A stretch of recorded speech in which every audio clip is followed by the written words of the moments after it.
ఎవరిది విజన్, ఎవరిది పాయిజన్? క్షుణ్ణంగా ఆలోచించండి.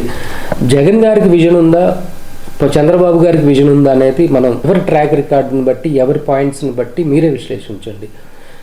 హైటెక్ సిటీ లాంటి చోట తెలంగాణ పేదల భూములు లాక్కొని, అలాగే అమరావతిలో కూడా అసైన్డ్ భూములు బలహీన వర్గాలవి లేదా ఎస్సీ కులాల వాళ్ళవి భూములు లాక్కొని, భూముల మీద వచ్చే ఆదాయంతో తన సొంత సామాజిక వర్గాన్ని పెంచి పోషించుకొని ప్రాంతాల మధ్య విద్వేషాలు రెచ్చగొట్టే చంద్రబాబు డివిజన్, అందరూ కలిసి ఉండాలి, అందులో మనం ఉండాలి అని చెప్పి అమరావతిలో పేదలకి 50,000 ఇళ్ల స్థలాలు ఇస్తే అడ్డుకున్న వాళ్ళది పాయిజనా, విజన?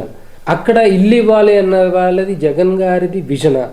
అందరం కలిసి ఉండాలనేది జగన్ గారిది విజన కాదా అనేది ఆలోచించండి. పేద పిల్లలకి ఇంగ్లీష్ మీడియం ఇవ్వాలి అని చెప్పి మాట్లాడుతూ ఉన్నప్పుడు కోర్టుకి వెళ్ళి ఆపింది ఎవరు? పోనీ వాళ్ళ పిల్లలకి, వాళ్ళ మనవళ్ళకి ఇంగ్లీష్ మీడియంలో చదువు చెప్పించింది ఎవరు? ఇక్కడ కంచె ఐలయ్య గారు ఏం మాట్లాడుతున్నారో చూడండి.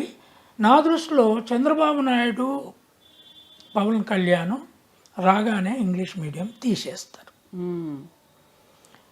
వాళ్ళు ఎంత వ్యతిరేకత ఉన్నా విజయవాడలో ఉన్న జనానికి అంబేద్కర్ స్టాచ్యూను, ఆ సెంటర్ను ముట్టుకోలేరు. అది ముట్టుకుంటే సివిల్ వార్ అవుతుంది. అది పెద్ద సమస్య అవుతుంది. బాబరీ మసీద్ కంటే ఎక్కువ అవుతుంది అది. కానీ పాలసీ డిసిషన్ కదా, లాంగ్వేజ్ మార్చడం చాలా ఈజీగా.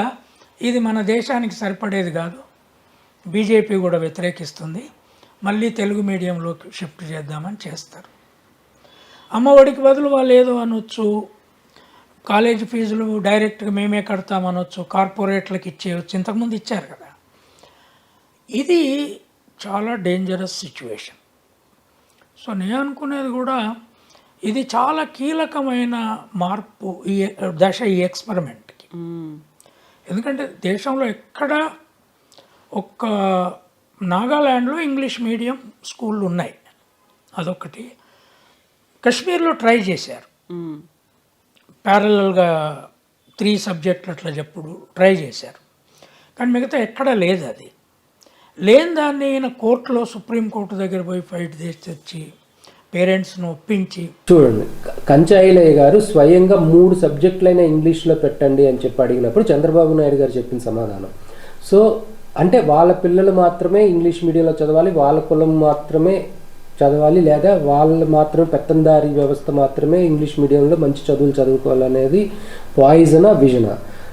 అందరికీ సమాన అవకాశాలు ఉండాలి, అందరికీ వ్యత్యాసము, ఎవరికి వ్యత్యాసం ఉండకూడదు, అందరూ యూనిఫామ్తో ఉండాలి, అందరికీ బెల్ట్లు ఉండాలి, షూ ఉండాలి, స్కూల్ తెరిచేటప్పటికే బుక్స్ ఉండాలి, అందరికీ మంచి పౌష్టిక ఆహారం అందాలి, స్కూల్లో minimum facilities like toilet, drinking water, IFB panels ఉండాలి అని చెప్పే జగన్ గారిది విజన?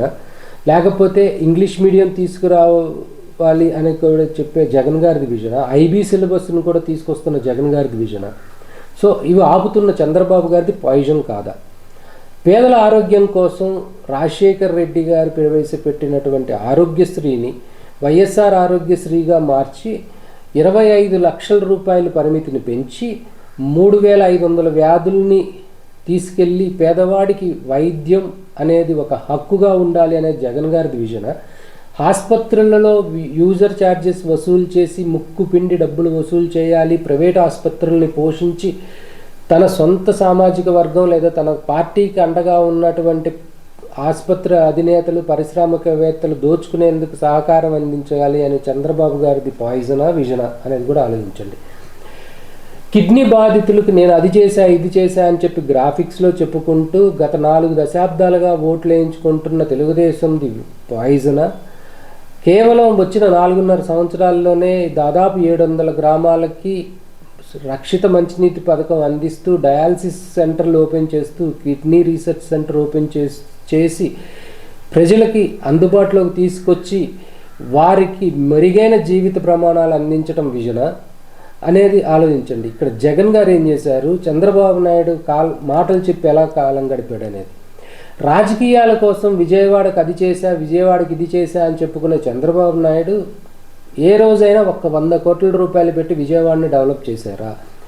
కనీసం వచ్చిన ఫ్లైఓవర్ని పూర్తి చేయగలిగారా? జగన్ గారు వచ్చిన తర్వాత ఒకే ఒక్క సంవత్సరంలో కనకదుర్గ ఫ్లైఓవర్, రెండవ సంవత్సరంలో 2 up and down flyovers Benz సర్కిల్లో, 400 కోట్ల రూపాయలు పెట్టి అంబేద్కర్ స్టాచ్యూని పెడతాం జగన్ గారి విజనా? జగన్ గారికి అక్సెప్టబిలిటీ యాజ్ ఎ లీడర్ అని చెప్పుకోవాలా, లేకపోతే అలా వదిలేసిన చంద్రబాబు నాయుడిని లీడర్ అనుకోవాలా, విజన్ పాయిజన్ అనుకోవాలా?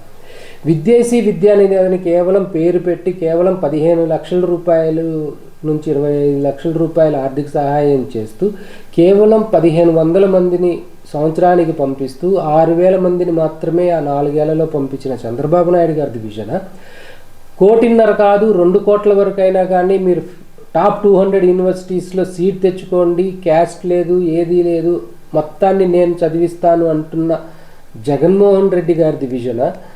జగన్మోహన్ రెడ్డి గారు చేస్తున్నటువంటి కృషిని మెచ్చుకోలేని వారిది పాయిజన్.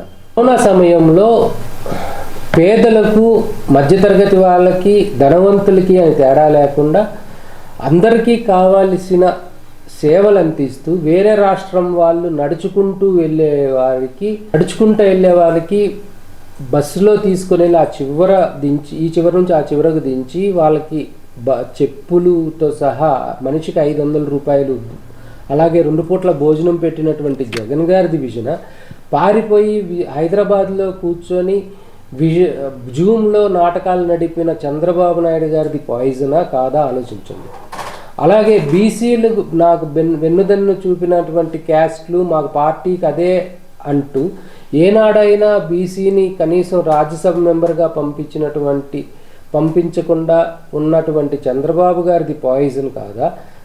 వచ్చిన దాంట్లో సగం సీట్లు బీసీలకు ఇచ్చి ఎక్కువ అంటే దాదాపు 24 సీట్లు మండలిలో బీసీలకు ప్రాతినిధ్యం కల్పించిన జగన్ గారిది విజన బీసీల్లో అన్ని కులాలకు సాధ్యమైనంత మేర చట్టసభలలో ప్రాతినిధ్యం వాళ్ళకు అవకాశాలు ఇవ్వాలనేది జగన్ గారి విజన కాదా? కేవలం వచ్చిన అవకాశాలను వాళ్ళ కులం వారికి, వాళ్ళ పార్టీలో ధనవంతులకి, పెత్తందారులకి అమ్ముకుని సీట్లు డబ్బులు దండుకోవాలనుకునే చంద్రబాబు గారిది పాయిజన్ కాదా? సో ఇలాంటి గమనించినప్పుడు ఎవరు ఈ రాష్ట్రానికి విజన్తో ఆలోచిస్తున్నారు, ఎవరు పాయిజన్తో ఆలోచిస్తున్నారు అనేది మీరు గమనించండి. పదే 970 కిలోమీటర్ల సముద్ర తీరం వచ్చింది, నేను అది చేశా ఇది చేశా అని చెప్పుకున్న చంద్రబాబు నాయుడు గారు 14 ఏళ్ల పాలనలో కనీసం ఒక ఫిషింగ్ హార్బర్ కట్టారా? ఎందుకు కట్టలేకపోయారు? జగన్ గారు వచ్చినప్పుడు 10 ఫిషింగ్ హార్బర్లతో పాటు 4 పోర్టులు కడుతున్నారు. ఎవరిది విజన్, ఎవరిది పాయిజన్ అనేది ఈ ఒక్క విషయంలో కూడా మీకు స్పష్టంగా తెలుస్తుంది. Thank you. ఈ వీడియో కనుక